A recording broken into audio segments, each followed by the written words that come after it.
Once upon a time, the continent of Europe had been locked in a long and exhausting struggle. For 23 years, from 1792 to 1815, war raged across nations, led by the powerful and ambitious French leader Napoleon Bonaparte.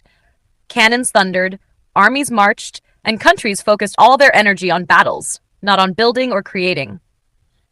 But in 1815, everything changed. At a place called Waterloo, Napoleon was finally defeated. The war-weary continent breathed a sigh of relief. The 23 years of war had ended. Peace returned to Europe, and with it came something new, the spark of progress. Across the English Channel, Britain had already begun a quiet revolution. Not one of swords and armies, but of machines and steam. In British towns and cities, noisy factories replaced quiet fields. Coal-powered engines and workers operated machines that could weave cloth or forge iron faster than ever before. Now, with the war behind them, other European countries wanted to follow. In France, Belgium, Switzerland, and Germany, people began to dream. They watched Britain's booming industry and thought, we can do that too. Slowly, they brought in machines, built railroads, and opened factories.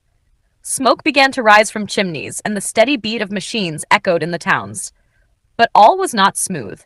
In many of these countries, the governments were weak or changing too often.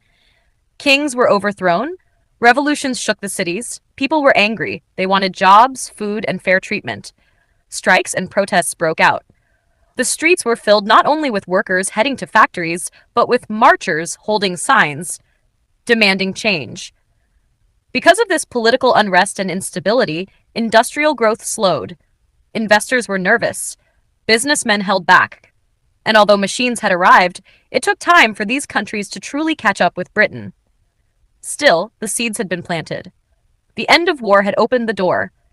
And though storms of unrest still came and went, Europe had begun its journey into the modern industrial age, a journey of machines, cities, and change that would reshape the world forever.